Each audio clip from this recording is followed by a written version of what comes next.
Buenos días, mi nombre es Manuel García y junto con mi equipo hemos venido a contestar un rotundo sí a la pregunta que hoy se nos hace aquí, que es si fue la URSS positiva para la humanidad. No obstante, antes de explicar el porqué de nuestra postura, permítanme introducirle en el contexto histórico. Y es que en 1917, un joven comunista, Lenin, llega al poder de Rusia mediante la Revolución Rusa, lo que posibilita que en 1922 las 4 repúblicas socialistas de Transcaucasia, Rusia, Bielorrusia y Ucrania se unan, conformando la Unión de Repúblicas Socialistas Soviéticas, o la URSS, que permanecerá unida a través de la Segunda Guerra Mundial y de la Guerra Fría. Este conflicto fue, la Guerra Fría, un conflicto muy importante internacional que enfrentó al bloque de los países afines a los Estados Unidos con el bloque de los países afines a la URSS.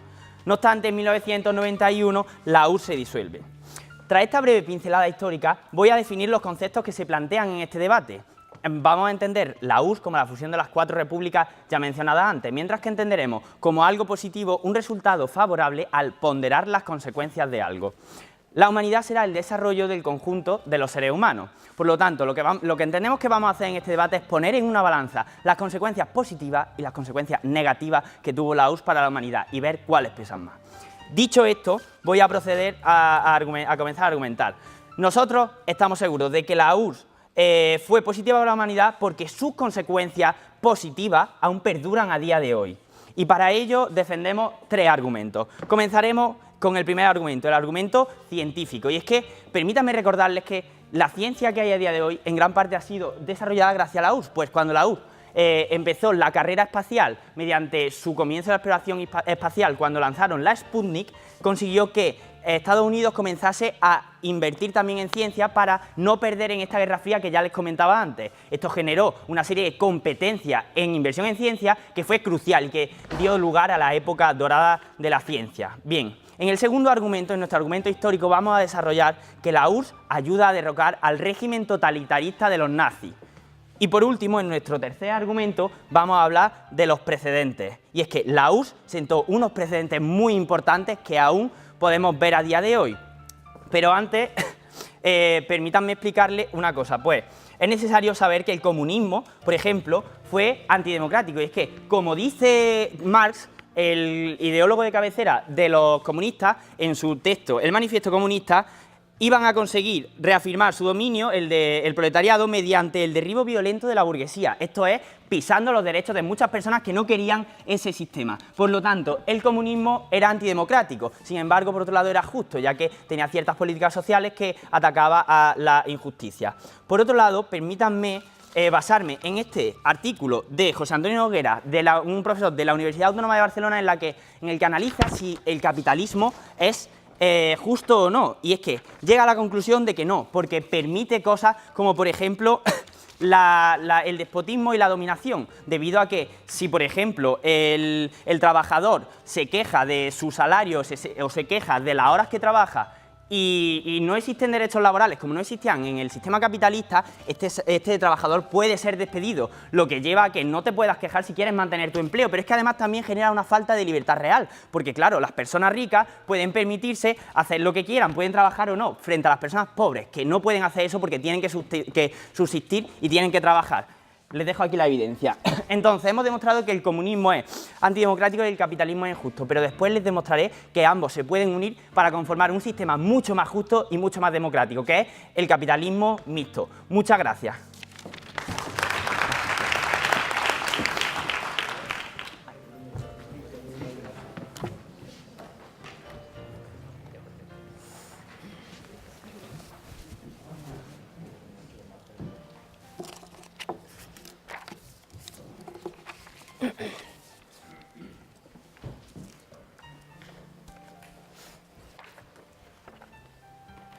Les presento la bandera de la Unión Soviética, ese fondo rojo simbolizando el socialismo y el comunismo, el martillo y la hoz simbolizando una sociedad trabajadora que lucha por lo que quiere.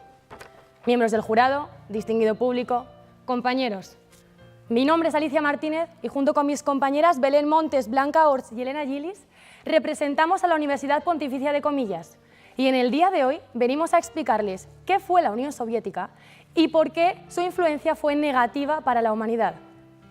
En primer lugar, para una correcta comprensión de este debate es necesario definir ciertos términos complejos. Empecemos por el de humanidad. De acuerdo con el contexto en el que nos encontramos, podríamos decir que la humanidad es el conjunto de personas que conforman el género humano desde el inicio de la URSS en adelante. Por otra parte, hay que hablar de algo que es negativo para la humanidad. Hay muy pocos hechos en la historia del ser humano que puedan ser categorizados como absoluta y netamente malvados. Y seré clara, la URSS no fue uno de ellos. ¿Pero qué fue la Unión Soviética? Fue un país, una de las grandes potencias de su época. Sin embargo, la Unión Soviética también supuso la perversión de unos modales sociales y filosóficos concretos y una plasmación errónea. ¿Por qué? La plasmación de estos valores filosóficos concretos en perspectiva ha resultado ser negativa, que no neutra ni positiva, tanto en su nacimiento, como en su crecimiento, como en su muerte. Comencemos, pues, con el desarrollo de nuestra tesis. En primer lugar, ¿cómo nació la Unión Soviética? Ubiquémonos en la URSS de hace 100 años, nacida en un contexto de guerras, de descontento, de hambre, de muertes, de regímenes totalitarios. La Unión Soviética nació con un propósito muy noble: crear un modelo que acabase con todas esas injusticias. ¿Cuál fue el problema? Que ese modelo se articuló a través del terror y la opresión sistematizados. Citemos al propio Lenin. No me gusta la brutalidad, pero ninguna revolución es posible sin el terror. Un terror que se institucionalizó a través de medio millar de gulags, millones de muertos, la gran purga de los años 20 y 30. No pretenderán que su valoración actual fuera positiva. Pero vayamos más allá. ¿Cómo creció la Unión Soviética? Acabada la Segunda Guerra Mundial, se constituyó el telón de acero, que dividió el mundo en dos bloques constantemente enfrentados que casi llevan al colapso del mismo. Se fomentó la guerra y la violencia en el ámbito internacional. Recordemos la crisis de los misiles del 62, la represión a los movimientos disidentes de Hungría o la primavera de Praga, por no hablar de los conflictos de Vietnam y Afganistán. Finalmente, vayamos con el fin de la URSS. ¿Qué ocurrió a raíz del colapso de la Unión Soviética? Visto en retrospectiva, incluso su propio cadáver ha resultado negativo para la humanidad. En primer lugar, porque no fue perjudicial por lo que hizo, sino por lo que significó y dejó en herencia. Dejó en herencia conflictos todavía no resueltos, como el de la OTAN con Rusia. La Unión Soviética supuso la perversión de unos ideales nobles que por su nefasta influencia han quedado distorsionados y erráticos. Y no solo eso, es que la palabra comunista hoy en día tiene una connotación negativa y dictatorial para muchas personas. La Unión Soviética y sus principios, que pudieron ser nobles y aplicados en la sociedad actual, debido a su plasmación violenta y represora, han quedado manchados de forma indeleble. Y no solo eso, es que en definitiva tenemos que hablar de qué fue la Unión Soviética. Fue una página de nuestra historia, un referente, pero una página negra y un referente de cómo cuando se intenta construir la utopía se acaba edificando el infierno. Les traigo de nuevo la bandera de la Unión Soviética. Este equipo nos quiere defender que esto es positivo. Sin embargo, si fue negativo cuando nació, fue negativo cuando creció y fue negativo cuando murió, díganme ustedes qué queda aquí de positivo. Muchas gracias.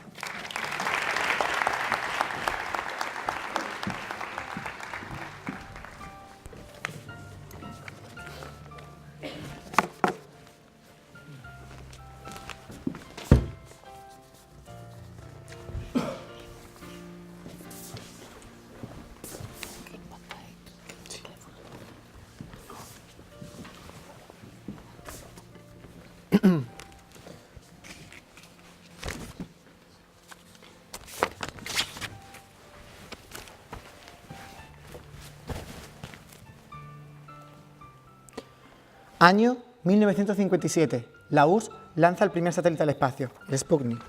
Ese mismo año, la URSS lanza el primer ser vivo al espacio, la perrita Laika.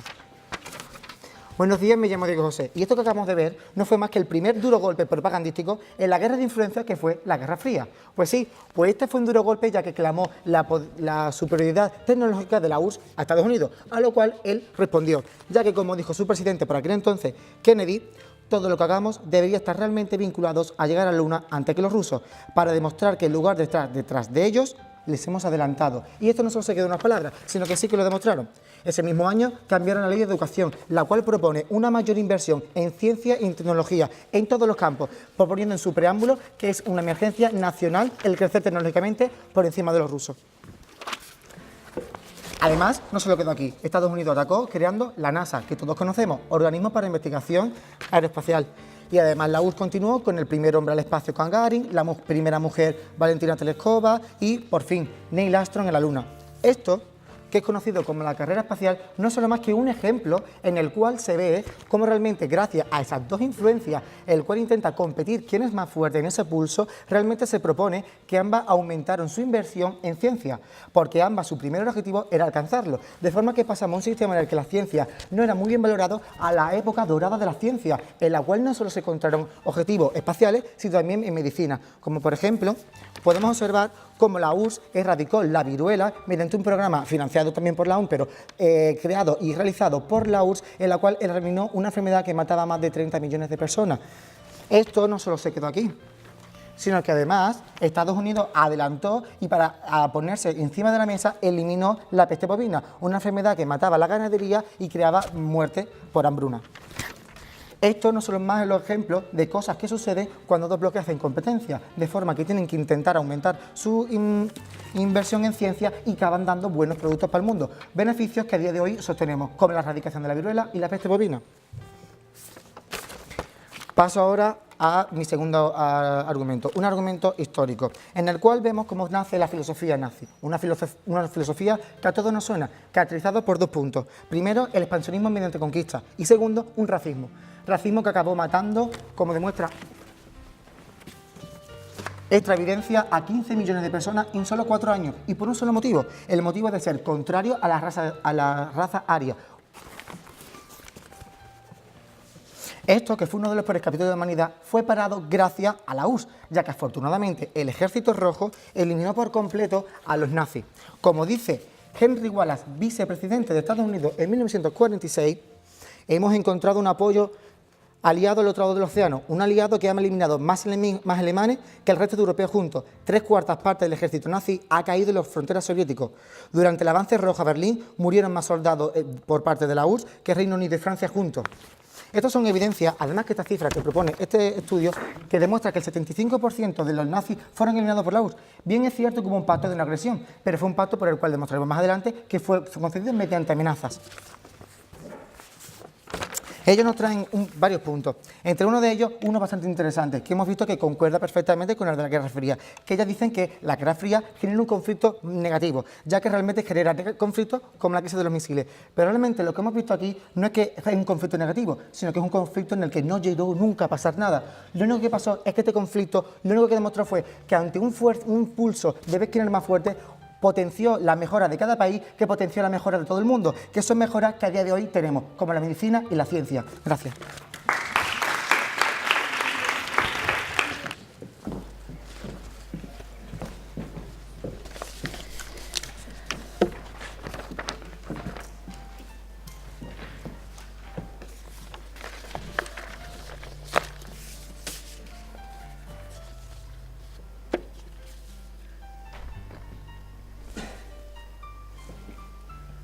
Miembros del jurado, distinguido público, querido equipo contrario, mi nombre es Belén Montes y en calidad de primera refutadora vamos a hacer una cosa muy sencillita, vamos a construir a la vez que refutamos. Bien, en primer lugar nos tiene un argumento científico del todo curioso, en el cual nos dicen es que la rivalidad entre la Unión Soviética y Estados Unidos logró grandes avances. Y yo les pregunto, muy bien, ¿bajo qué precio? Porque es que esta rivalidad lo que fomentó fue las muertes, fue la opresión, fue la violencia, fue la Guerra Fría, que es justamente nuestro segundo argumento, que es que cuando creció la URSS fue negativa, porque vamos a implantarnos, vamos a hacernos un contexto, ¿vale?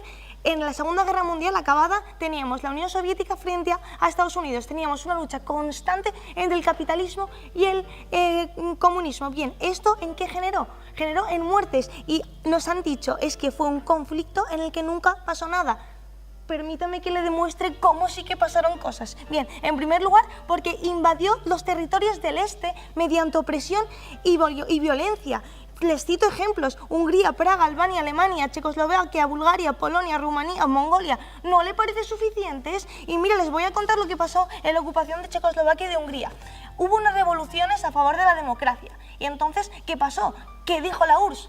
Adelante los tanques. En esta, en concreta, como aquí tenemos en esta evidencia, se fueron al exilio 200.000 personas y murieron entre 20.000 personas. Yo creo que esto sí que tiene un impacto. Bien, pero vamos a seguir más adelante. Es que además, donde no podía invadirlos porque había una cierta presencia del capitalismo, lo que hacía era financiar a los partidos comunistas para que así hiciesen guerrillas y para que así hubiese un conflicto entre Estados Unidos y el comunismo. Les cito un ejemplo. O mejor, les cito tres: Vietnam, Afganistán y Corea. ¿Qué pasa aquí? Que como está Estados Unidos y como está la URSS, estas guerras se magnifican. Bien, entonces hemos visto cómo hemos refutado ese argumento y hemos construido el nuestro. Vamos a pasar a su segundo argumento. Es que ayuda a derrocar a los nazis. Y me ha parecido muy curioso, porque vamos a preguntar, ¿para qué?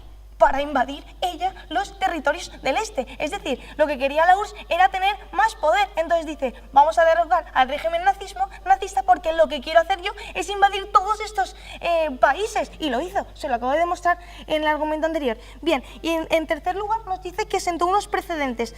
Muy bien, sí, terror, violencia, opresión, pero es que también, señores, nos dejó un legado. Y ese es nuestro tercer argumento. ¿Qué pasó cuando murió la URSS? Es que el cadáver de la URSS nos ha traído consecuencias negativas. Pero antes de decirlas, por favor, compañero, adelante. ¿Me puede demostrar que la guerra de Corea y Vietnam fue consecuencia únicamente o de la URSS? Muy sencillo, se lo digo. Bien, teníamos como por un lado el frente de los occidentales quería una cosa, quería implantar su sistema capitalista. ¿Qué pasa? Que la URSS no quería esto, quería que hubiese comunismo. Entonces, ¿qué pasa? Que va financiando a los partidos para que poco a poco vaya habiendo más guerras. ¿Y qué pasa? Pues que había conflictos.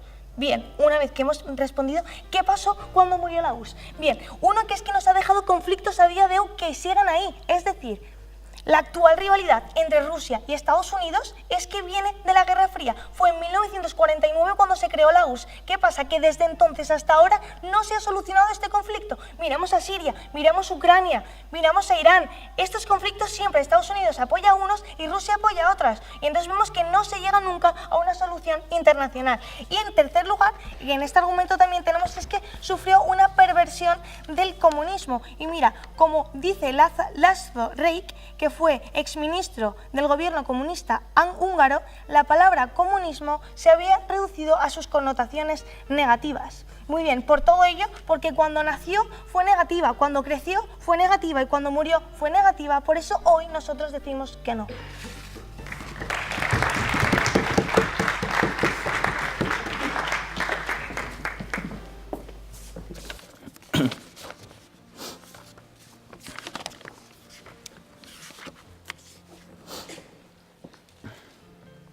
Bien, me gustaría comenzar argumentando nuestro tercer argumento, el de los precedentes. Y es que la URSS puso una serie de herramientas sociales, lo que hizo que en el resto del mundo viesen esas herramientas sociales y causó furor, por así decirlo, en el resto del pueblo del mundo. Por ejemplo, en Estados Unidos querían esas herramientas, se hicieron populares. Entonces, esto llevó a que los partidos de extrema izquierda de otros sitios impusiesen esas medidas sociales en sus propios partidos en sus propios programas políticos, lo que llevó a su vez a que todos los partidos de los países capitalistas pusiesen esas herramientas sociales para evitar que el voto fuese de sus propios partidos a los de la extrema izquierda. Por lo tanto, hemos conseguido que en un capitalismo existan una serie de derechos sociales. Y es que les recuerdo que, por ejemplo, en el capitalismo existían injusticias porque faltaban estos derechos sociales. Pero bien, esto lo que vamos a ver que tiene es una serie de consecuencias económicas y sociales. Por un lado están las económicas, y es que este capitalismo mixto nos ha dejado, por un lado, que no es antidemocrático, es decir, hemos cambiado el sistema comunista y el sistema capitalista, que uno era antidemocrático y el otro era injusto, por un sistema que ni es antidemocrático porque se basa en sistemas electorales capitalistas que sí respetan la democracia, y un sistema que no es injusto y que, ya que tiene una serie de herramientas sociales, a diferencia del sistema capitalista. Bien. De hecho, esto es algo que podemos observar, por ejemplo, en el libro de Naomi Klein, La doctrina del shock, donde nos dice que de verdad ocurrió esta este hecho histórico, que los partidos no querían perder votos. Bien, por otro lado está la parte social, y es que la vertiente social vamos a demostrarle que la URSS sentó un precedente social en derechos humanos, sanidad y también con la ONU, por ejemplo. Y es que pongamos el caso de los derechos laborales. ¿Saben ustedes que los derechos laborales fueron basados, sobre todo los actuales, en, según dice Amnistía Internacional en este documento, en la Declaración de Derechos del Pueblo Trabajador y Explotado que se dio en la URSS en 1918 y por lo tanto ha sentado un precedente a la hora de los derechos laborales? Pero es que además en estos derechos laborales, por ejemplo, y en muchos otros, se basan declaraciones del Comité de Derechos Humanos de la ONU. Sí, señores, el Comité de Derechos Humanos, que es una cosa muy seria, en los que dice que la ONU colaboró a crear estos derechos mundialmente y que no solo los dijo teóricamente, sino que además los llevaba a la práctica. Bien, además también podemos poner el caso de que la URSS de verdad colaboró en la creación de Dumbarton Oaks, en la conferencia de Dumbarton Oaks, que fue la conferencia en la que se sentaron las bases para la ONU. 4 países fueron y la URSS pertenecía a ellos. Y luego la ONU ha tenido una serie de consecuencias muy positivas, como es evitar el hambre, la pobreza y las guerras. ¿Su punto? ¿Qué hay de los verdaderos precedentes, como son el Código en cuanto a derechos laborales y en cuanto a derechos de las mujeres, como el Código de Trabajo francés de 1910 o la primera Constitución que aboga por la igualdad de mujeres en México en 1917? Demuéstreme que de verdad tuvieron un impacto, porque yo le estoy demostrando con esta evidencia de Amnistía Internacional que de verdad tuvieron un impacto y que se basaron en los derechos humanos para hacer eso. Bueno, también podemos hablar, por ejemplo, del caso de la sanidad, y es que la propia OMS reconoce que Semashko, el ministro de Sanidad ruso soviético, fue uno de los primeros que impuso un sistema de seguridad social. Por lo tanto, sentó cierto precedente, como podemos observar, porque además luego los partidos como ya he comentado, capitalistas, no querían que esos precedentes hiciesen que votasen más a los partidos de la extrema izquierda. Por estas razones se ha sentado precedente. Bueno, le voy a comentar un punto breve sobre su argumento de herencia, y es que ustedes no me han demostrado en ningún momento que de verdad la herencia de, por ejemplo, el conflicto de la OTAN contra la Rusia sea consecuencia de la URSS. Entonces, si me lo demuestran, podré comprarle el argumento. Muchas gracias.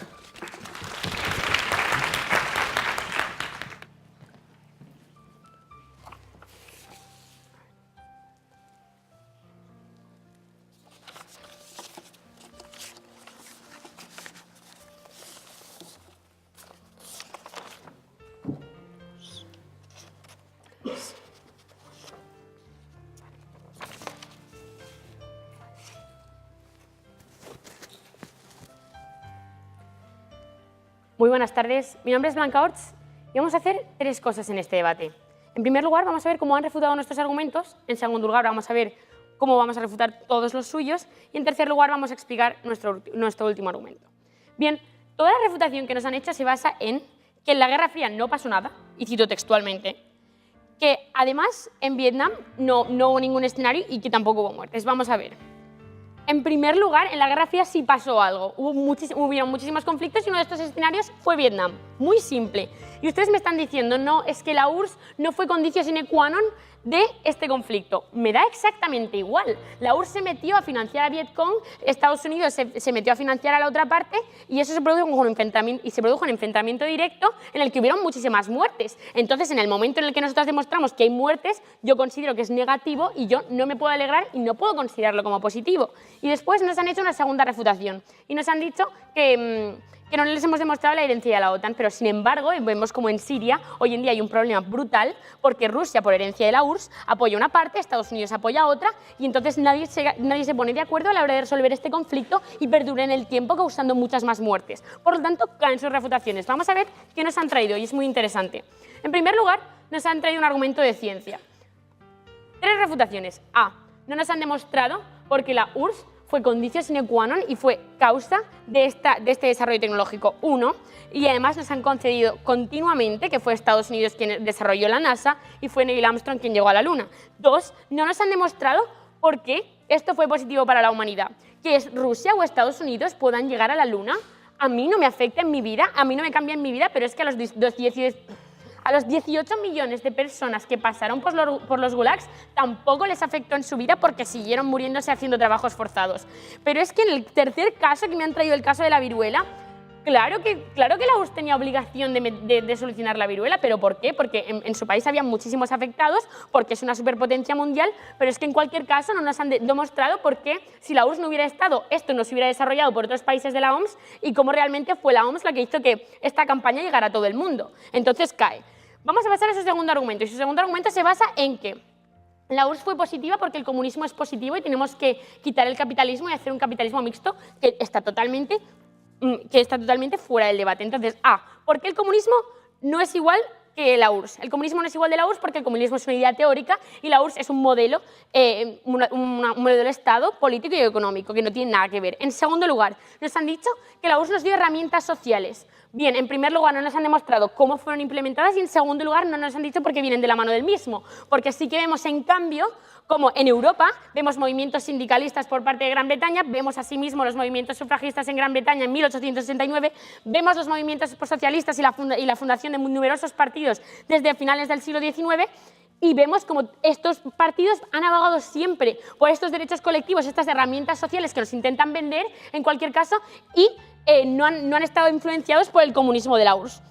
En tercer lugar, nos traen que el comunismo hay que implementarlo y que es bueno. Pues entonces, pero nosotros hemos dicho, vamos a ver, el comunismo y la idea que nos venden ha sido pervertido y este ha sido realmente el efecto negativo que ha tenido, porque estamos desechando muchísimas ideas buenas como la igualdad de clases, porque simplemente la URSS lo implementó mal y al implementarlo mal nos dio una imagen mala del mismo y como que nos dio un precedente para no volverlo a implementar. Vale, ahora vamos a pasar a refutar su último argumento y nos traen el régimen totalitario nazi. Vale. La URSS no fue condición sine qua non de este régimen nazi. 2, tiene responsabilidad como superpotencia en pararlo. 3, tiene una responsabilidad ideológica porque es contraria a la URSS. Y 3, luego invadió Hungría y Praga gracias a haber frenado a los nazis. Por lo tanto, en la balanza me quedan muchísimos más perjuicios a nivel de Hungría y Praga que yo haya parado a los nazis, que también lo pararon los americanos. Y es por todo eso que decimos que la URSS fue negativa. Muchísimas gracias.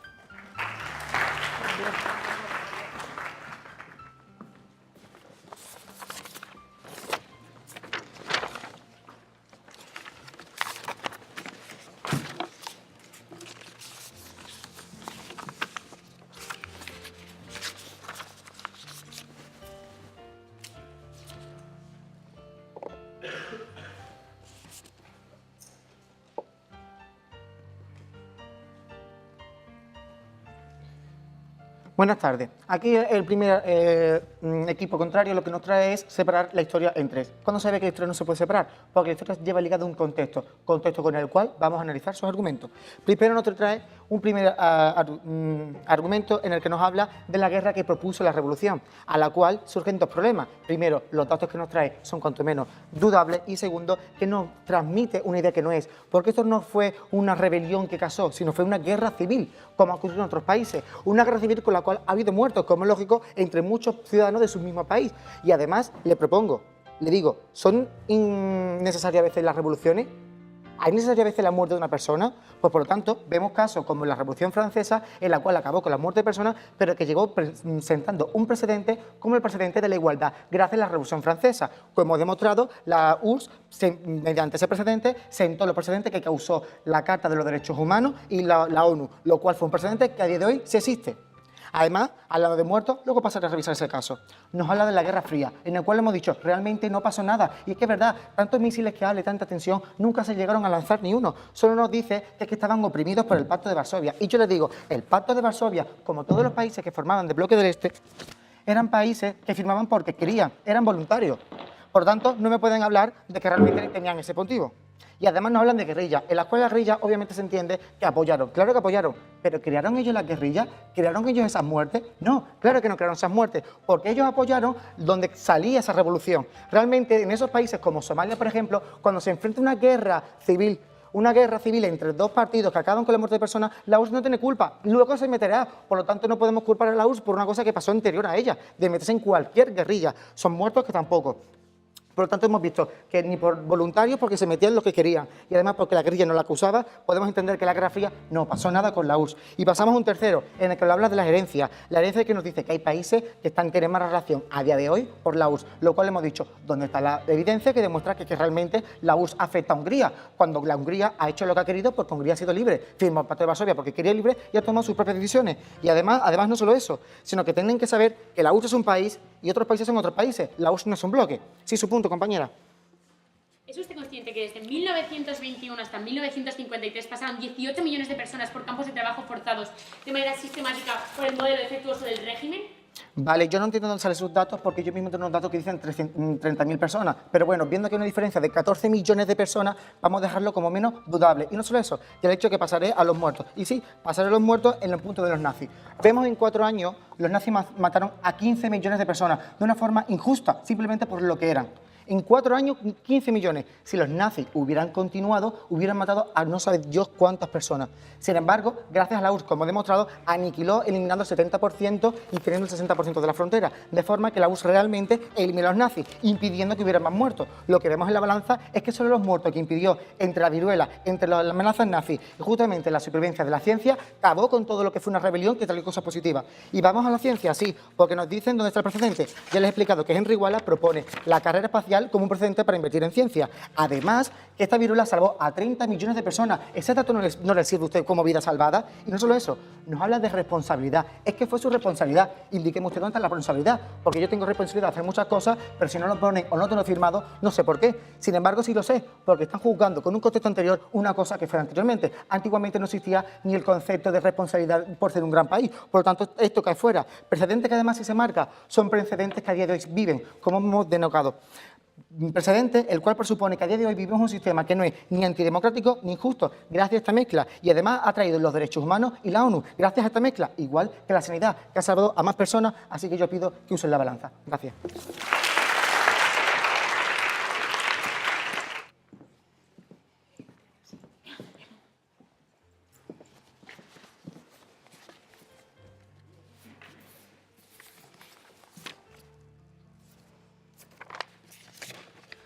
Buenos días, mi nombre es Elena Gillis e intervendré en calidad de tercera refutadora. Estructuraré mi intervención en 3 partes. En primer lugar, responderé y refutaré todos los argumentos del equipo contrario. En segundo lugar, refutaré las acusaciones que nos han hecho a nuestros argumentos. Y en último lugar, veremos en una balanza cómo caen los beneficios y los perjuicios que se han traído a este debate. Muy bien, su argumento científico. Les hemos respondido, claro, ellos tenían la responsabilidad de curar la viruela. Y nos han dicho, es que en ese momento no existía el concepto de responsabilidad de los estados. Falso, claro que existía. Vale, les hemos dicho, la carrera espacial, vale, ¿tuvo un impacto? Sí. ¿Es importante? Bueno, a mí como persona, como componente de la humanidad y aquellos que vivían en los gulags, ¿realmente me afecta tanto como el que me estén matando? Evidentemente no. Vale, pasemos al nazismo, que yo lo ha refutado mi compañera, pero decirles que, vale, si pudo tener algún impacto en acabar con la guerra, no lo rechazamos. Ahora, que se hiciese aliado de Hitler en un principio, es cierto.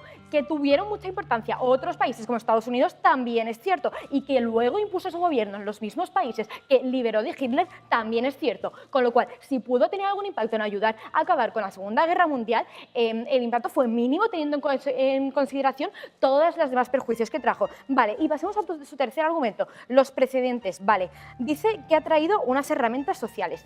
Nos han dicho las herramientas laborales y nos han dicho que, claro, que les demos una evidencia de que estos ya existían antes. Les traemos aquí el Código de Trabajo de 1910, es decir, antes de la URSS de Italia, donde ya se reconocían estos derechos. Y les hemos dado también el ejemplo de la Constitución de México. Muy bien, además es que nos han dicho, claro, los derechos humanos, ellos fueron los que los impulsaron. Falso. Para empezar, fue la ONU. Fueron todos los países que componen la ONU. Ahora le concedo pregunta. En segundo lugar, la URSS se abstuvo en esta votación. Es decir, no me pueden decir que fuesen los que consiguiesen esto si luego se abstuvieron, porque sería completamente incoherente. Dígame, usted. ¿No es verdad que le hemos evidenciado que los derechos humanos se basaron precisamente en el pacto de los trabajadores que precisamente lo llevó a cabo la URSS? Vale. Es mentira, me han evidenciado que la URSS ayudó a participar en estas negociaciones y que participó en estas negociaciones y que se medió con ella en distintos casos. Y eso es cierto. Pero digan ustedes, si realmente logró plasmar lo que quería en la Declaración Universal de Derechos Humanos, ¿por qué se abstendría? Entonces, pasemos a qué han dicho nuestros argumentos. En primer lugar, cuando nació, nos han dicho, claro, es que nació de una guerra civil y entonces es normal que haya opresión y terror, pero es que nosotros les hemos dicho que es que desde el principio impuso un sistema que era opresivo y que se basaba en el terror, no que fuese de la guerra civil, y se lo hemos demostrado. ¿Por qué? Por ejemplo, traemos a Anne Applebaum, que es premio Pulitzer de 2004, que dice, estuvieron los gulags durante toda la historia de la URSS, hasta 1987, señores, con Gorbachov, 18.000 exiliados desde Lenin hasta Gorbachov y 6 millones de exiliados. Es decir, evidentemente el perjuicio fue desde el principio y fue claro. Vale, en segundo lugar, nos han dicho, claro, es que las guerras no tenía toda la culpa, ya existían. Vale, primero, esto no quita que fuese más perjudicial el momento en que se metieron y segundo, sí que tuvo culpa directa en Hungría, Praga, Polonia, Finlandia, que invadió directamente. Entonces, eso ya de por sí nos lo están concediendo. Y nos han dicho que no hemos demostrado el nexo causal con que el conflicto de la OTAN y la URSS derive del conflicto de la OTAN con el conflicto de la OTAN con Rusia derive del conflicto con la URSS. Sí, se lo hemos demostrado. ¿Por qué? Porque esta rivalidad existe desde un principio. Antes no había motivo para que hubiese rivalidad y ahora la sigue habiendo y les hemos mostrado el impacto que tiene sobre los distintos países. Entonces, veamos, ¿qué ha pasado en este debate? Del equipo contrario nos han traído una serie de beneficios que algunos sí admitimos, pero que son eventuales y que podrían haber tenido lugar si no llega a existir la URSS. Nosotros, sin embargo, les hemos traído unos directamente perjuicios causados por la URSS. Gracias.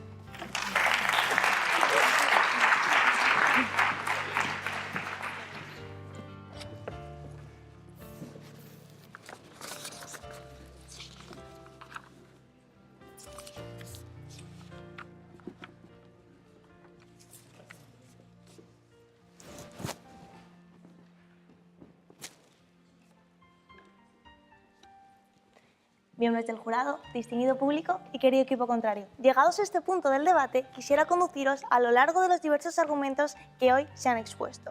Bien, en primer lugar, quisiera recalcar que el equipo contrario nos ha tratado de vender una imagen un tanto distorsionada de la realidad. Entonces vamos a ver qué nos ha traído y qué hemos contestado nosotros a ello. Bien, lo primero es que su tesis era: las consecuencias positivas perduran a día de hoy. Falso, ya se lo hemos demostrado. ¿Por qué? Porque el legado ha sido negativo, nos ha dejado conflictos y nos ha dejado una perversión del comunismo. Vayamos con su primer argumento. Nos dicen que gracias a la rivalidad de Estados Unidos y la URSS se han logrado grandes avances, pero nosotros hemos dicho, muy bien, pero ¿a qué precio? Porque es que lo que de verdad hizo esta rivalidad fue muertes, fue opresión, fue violencia, fue la Guerra Fría. Bien, luego, el ejemplo más destacado que nos traen es la viruela, pero mis compañeras han dicho, muy bien, es que si la URSS no hubiese existido, no sabemos si se hubiese curado la viruela o no. Lo que sí que sabemos es que si la URSS no hubiese existido, a día de hoy no tendríamos esos conflictos en Siria, Irán, etc. Bien, en segundo lugar, dicen que derrocaron a los nazis. Bueno, y esto ha quedado bastante refutado porque hemos dicho, muy bien, ¿por qué quiso derrocar a los nazis? Porque lo que quería la URSS era invadir estos países para así tener ella el poder. Bien, y su tercer argumento es que sentó unos precedentes. Sí, sentó unos precedentes. ¿Cuáles fueron? La opresión, terror. Esto fue, que es lo que les hemos dicho durante todo el debate. Bien, y es que además nos dicen que asentó la igualdad. Falso, le hemos dicho, la primera constitución que reconoció la igualdad fue la de México, 1917. Los primeros movimientos sufragistas fueron en Inglaterra y en Francia. Bien, luego nos dicen, no, es que gracias a la URSS fue los primeros en mejorar las condiciones de trabajo. Muy bien, falso, le hemos evidenciado que el Código de Trabajo francés en 1910 ya incorporaba esto. Bien, por tanto, las herramientas sociales ya vinieron muchísimo antes, ¿no? Vinieron de la mano de la URSS. Bien, y entonces vamos a ver qué hemos dicho nosotros. Nuestra tesis ha sido bastante sencillita, que hemos dicho que ha sido negativa desde que nació, luego cuando creció y luego cuando murió. Desde que nació porque había terror y violencia. Bien, en segundo lugar, cuando creció, y es que aquí nos han dicho que es que en la Guerra Fría fue un conflicto donde nunca pasó nada, pero yo creo que ha quedado muy claro que le hemos citado muchísimos ejemplos donde hubieron invasiones y donde hubieron muertes. Bien, y en tercer lugar, cuando murió, y hemos visto que es que el propio cadáver de la URSS, señores, nos ha traído conflictos que no se han podido solucionar y encima ha pervertido el comunismo. Entonces, al principio de nuestra intervención, le sacábamos la bandera de la Unión Soviética. Muy bien, ¿qué es esto? El martillo puede simplificar los golpes de Estado soviéticos para reprimir las libertades. La hoz fue empleada para sacar vidas, sobre todo a los campesinos.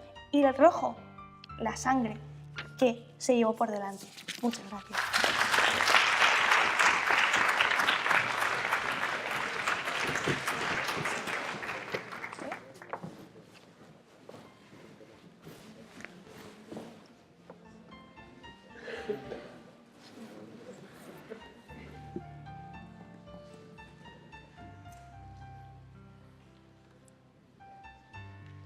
Muy buenas, mi nombre es Diego Ochoa y es mi turno el concluir por parte de mi equipo, en el que voy a coger las palabras que han dado a ella al principio. Vamos a plasmar las consecuencias. Para ello nos traen un primer argumento en el que dicen que un argumento de uso del terror, en el que vemos que claramente ahí no hay consecuencias. Eso no es nada más que un precedente para los siguientes dos argumentos, que sí son argumentos, pero que vamos a ver que han caído, porque nos hablan de un argumento de la Guerra Fría, en la que nosotros nos han traído cosas como la crisis de los misiles, Cuba, o realmente las consecuencias de la Guerra Fría, la que nunca nos han evidenciado que esto sea consecuencia directa de la Unión Soviética. Y además, ¿qué problema trajo real la Guerra Fría cuando nosotros le hemos traído cosas positivas que sí trajo la Guerra Fría? Además, nos hablaban de un argumento de la herencia, en la que nos hablaban de, por ejemplo, Hungría, en la que nosotros le hemos dicho que ella lo firmó, porque firmó el Pacto de Varsovia, lo firmó de una manera individual, no lo firmó por estar influenciado por nadie. Porque, como nos han traído también, hablaban de otro tipo de guerras en las que hemos dicho que eran guerras civiles, y además las guerras pueden tener consecuencias positivas, como hemos visto también que en otros casos que las tenían, porque es su carga la de decir que trae consecuencias negativas. Nosotros, sin embargo, hemos traído una línea en la que, contraponiendo, se ve claramente en la balanza que la mejora en la ciencia ha sido gracias a la carrera espacial, en la que Kennedy implementó en la educación y en su propio sistema esa mejora de la ciencia, en la que ayudó a la erradicación de la viruela, en la que ayudó a que, por ejemplo, el Sputnik estuviese lanzado y que por eso tuviésemos móviles actualmente o tuviésemos internet y todo ese tipo de grandes inventos. Todo fue gracias a la mejora en la ciencia que hubo ahí. Además, hemos hablado de los nazis, de que pararon. Gracias a la Unión Soviética se paró el régimen nazi. Fue exclusivamente gracias a la Unión Soviética, porque además lo dice el vicepresidente Wallace, que además le atribuye toda la carga a la Unión Soviética. También traemos el argumento de los precedentes, que en ningún momento nos han tocado y que es el que más peso tiene, porque hemos hablado del capitalismo y el comunismo, como al tocarse trae el capitalismo social, el capitalismo mixto, en el que es el sistema que tenemos actualmente, es el sistema que todos tenemos actualmente, ese capitalismo mixto que es más justo y más democrático, como lo hemos demostrado. Además, una sanidad que, gracias a organismos como la ONU, que han sido los que la URSS ha implementado, como lo hemos demostrado, los derechos humanos, como Amnistía Internacional dice, que se basó en la Carta de los Trabajadores. Todos estos derechos humanos, la seguridad social, la sanidad, todo esto fue muy positivo y ha quedado por en pie de todo la argumentación del equipo en contra. Muchas gracias. Buenas tardes. Vamos a comenzar la recta final y esperada por todos y por todas para la clausura del torneo nacional de debate Séneca de nuestra universidad y bueno, pues entregar los premios campeón, subcampeón y mejor orador. Me acompaña en la mesa el decano de la Facultad de Filosofía y Letras, don Ricardo Córdoba de la Llave, a quien una vez más, otras veces muchas más, le doy las gracias por toda la diligencia que tiene de dejar las instalaciones de la facultad, las múltiples actividades que organiza nuestra universidad. Carmen Carmona, que bueno, ya la conocéis, la presidenta de la Asociación Aula de Debate de nuestra universidad, y a Manolo Bermúdez, bueno, que también lo conocéis. Y me presento yo, soy José Carlos Gómez, rector de la Universidad de Córdoba. Y tiene la palabra, en primer lugar, pues el decano. Muy bien, muchas gracias, querido señor rector y compañeros de mesa, Manolo, Carmen. Buenas tardes a todos. aunque estamos ya en una hora pues muy próxima, ¿no?, a lo que es el mediodía, y aunque sé que ustedes han estado aquí, ¿no?, disfrutando o por lo menos viviendo en nuestras instalaciones una buena parte, ¿no?, de esta última semana y de la actividad que han estado realizando, pues un poco tarde, ¿no?, en este sentido, pero me complace mucho darles la bienvenida a Córdoba, a los que no son de Córdoba, y darles la bienvenida a nuestra casa, ¿no? Yo espero que se hayan sentido como en su propia casa, como en su propia universidad y como en su propia ciudad, porque ese es el ánimo con el que hacemos este tipo de encuentros. Para la facultad no es en absoluto una obligación o un sentimiento, digamos, de necesidad el que se pueda disponer de sus instalaciones, sino todo lo contrario, un placer. Las instalaciones están hechas para ser usadas además en actividades tan universitarias como esta, que corresponde al aula de debate, y por lo tanto para la facultad no es, como digo, una obligación, es más bien un privilegio el tenerles entre nosotros durante estos días y el acoger esta sesión de clausura.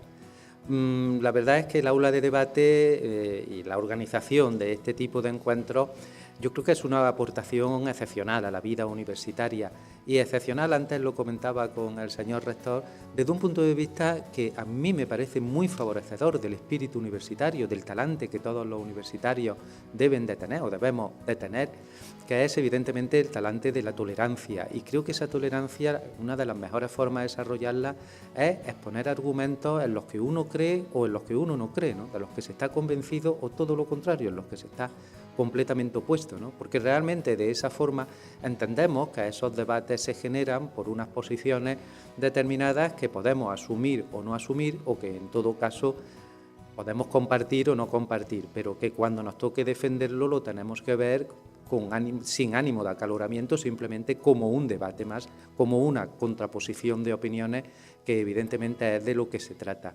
Cuando estábamos viendo el debate, o estos últimos momentos del debate, comentábamos, bueno, aparte de la brillantez de los oradores, ¿no?, y de el sistema de funcionamiento, ¿no?, que tiene los debates, y esa limitación de tiempo y el ajustarse y el tener una serie de reglas que marcan muy bien los tiempos de debate y los contenidos del debate, comentábamos también la diferencia que hay cuando a nivel de la oratoria, ¿no?, y a nivel de la exposición de esos argumentos públicos, cuando se habla más o menos rápido, cuando se habla más o menos claro, cuando se expresan las ideas no solo con claridad argumental, ¿no?, desde el punto de vista de la palabra, sino físicamente, ¿no?, desde el punto de vista vocal, cuando realmente, digamos, lo físico acompaña al razonamiento intelectual, y cuando las ideas no solamente se exponen correctamente en el marco de un razonamiento intelectual, sino que se exponen correctamente también en el marco de la palabra, ¿no?, en el marco de la transmisión del mensaje, que al fin y al cabo es lo que llega al otro receptor.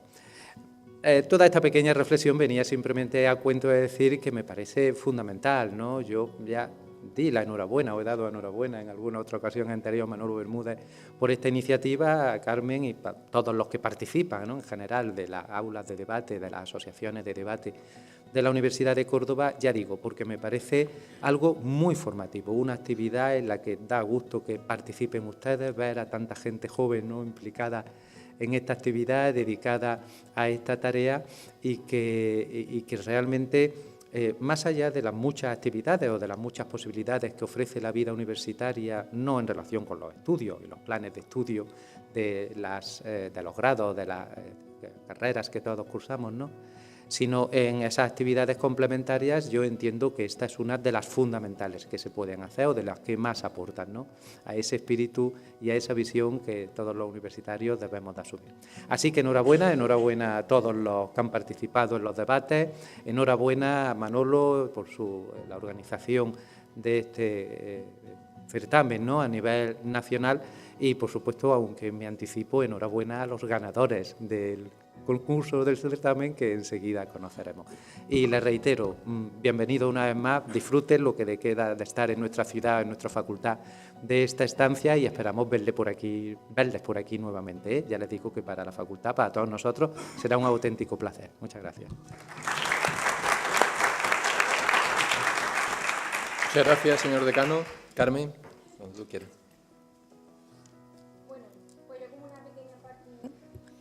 con una pequeña parte de la organización del torneo, solo puedo daros las gracias.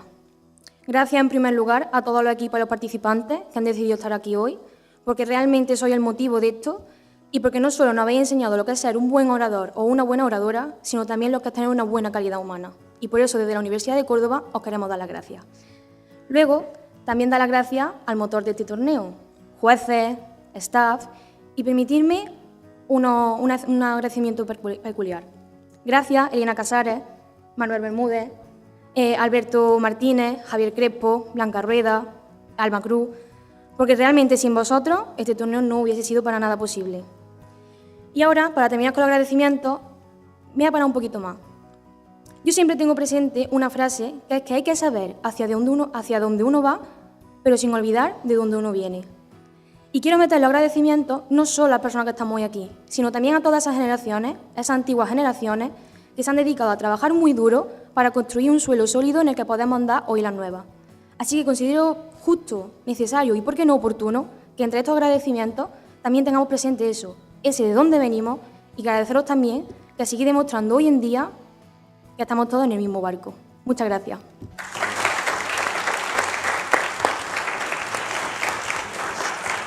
Muchas gracias, Carmen. Manuel Bermúdez. Muchas gracias. Bueno, yo me quiero sumar a los agradecimientos que ha hecho Carmen, a vosotros que estáis ahí, a los jueces que habéis sufrido estos 3 días de debate. También quiero dar las gracias al señor decano y al señor rector. El hecho de que estén aquí hoy le da un marchamo de calidad al proyecto y también es evidente cómo la Universidad de Córdoba ha apostado por el aula de debate como una de las herramientas básicas de formación transversal. Y la verdad que me llena de orgullo el poder estar en esta mesa aquí con estas autoridades que de ese modo reflejan el apoyo que se le da al debate. Yo quiero hoy ser muy breve, solo tengo una conferencia de 45 minutos preparada, así que... Y la he orientado en torno a 2 palabras. Mirad, 2 palabras. La primera palabra, logos. Es una palabra poliédrica, compleja, de origen griego, que además es difícil de traducir. Aristóteles, en la política, definía al ser humano como un animal social. O sea que lo que nos convierte en seres humanos es el relacionarnos unos con otros, el identificar a una persona cuando mira a otra persona a los ojos. Y luego es lo que dice que lo que define a esos seres humanos, además de ser animales sociales, es el logos. ¿Dónde está el problema? Que el logos significa, por una parte, significa razón, obviamente, la razón que un ser humano tiene, la inteligencia. Pero por otra parte también significa palabra, o sea, la capacidad de identificar, mejor dicho, de intercambiar ideas y de expresar lo que uno piensa mediante esos sonidos que emitimos por la boca. Entonces, claro, yo creo que Aristóteles, que era muy inteligente, supo ver que una de las cosas fundamentales que nos convierte en seres humanos es justamente el uso de la palabra de una forma inteligente, que es lo que habéis hecho aquí vosotros estos días en el torneo de debate Séneca, ya la 6ª edición. Y la segunda palabra que quería que vertebrara esta última charla de despedida o de clausura es la palabra idiota. Mirad, la palabra idiota tiene un concepto, tiene un origen, un concepto griego que es el idiotés. El idiotés para la antigua Grecia era el individuo que vivía volcado a las cuestiones privadas, que no participaba de los asuntos públicos y que desdeñaba la labor de la asamblea y la magistratura, en la que todos y cada uno de los ciudadanos tenían que participar. El idiotés era visto de una forma muy peyorativa, solo había un insulto por encima, que no viene al caso que lo recuerde, que era el de cosmopolita, porque el cosmopolita el que no tenía raíz, el que vivía de ninguna parte, ¿no? Pero la palabra idiotés era especialmente insultante. Bien, a mí hay una cosa que me llena de satisfacción, y es el hecho de que estando aquí hoy, nosotros hemos combatido justamente ese concepto. Hemos reivindicado el papel del espacio público, este espacio académico y erudito que nos ha ofrecido, que nos ha brindado la Facultad de Filosofía y Letras, para debatir un tema interesante, para el intercambio de ideas, para hacer uso de ese logos que nos identifica como seres humanos. A mí eso me llena de orgullo y me llena de optimismo respecto del futuro, porque vosotros, estudiantes universitarios de toda España que habéis concitado aquí la presencia vuestra a través del torneo Séneca, sois los que vais a coger ese testigo de la reivindicación fundamental de los valores ciudadanos y vaya a combatir directamente contra ese viejo insulto del idiotés. Muchas gracias.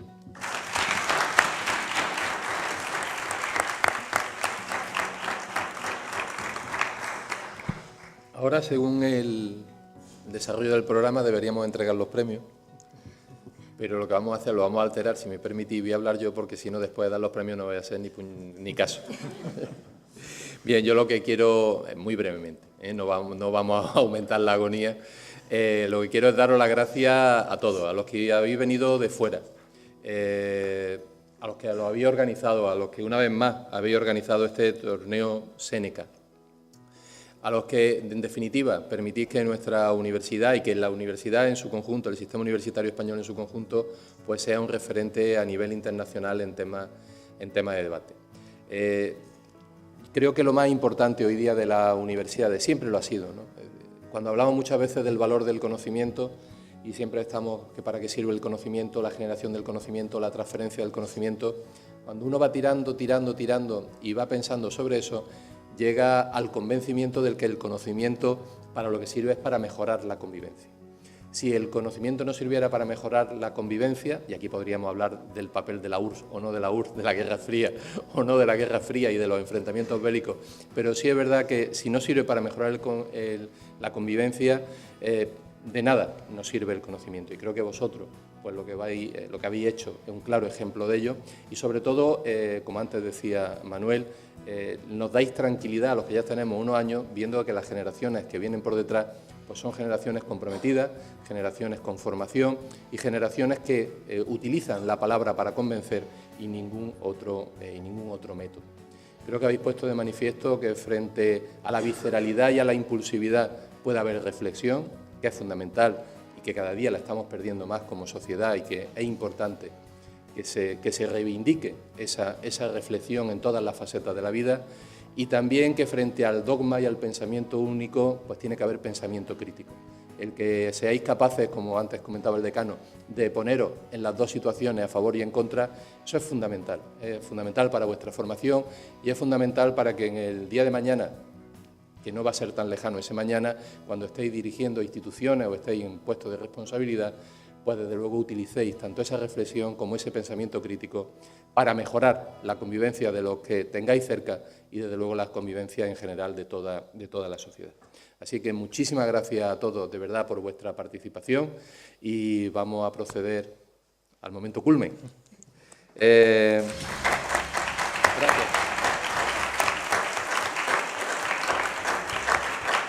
Mejor orador y va a entregar la distinción el señor coordinador de la.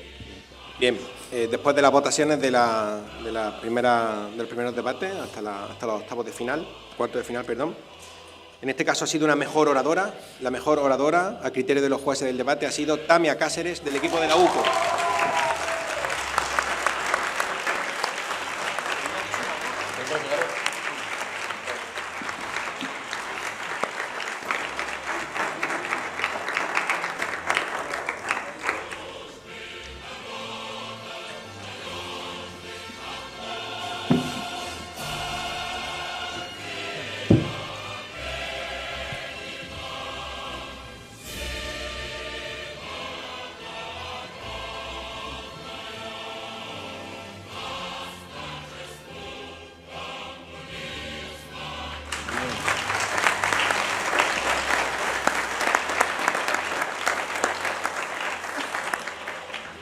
Equipo campeón del torneo, Universidad de Comillas.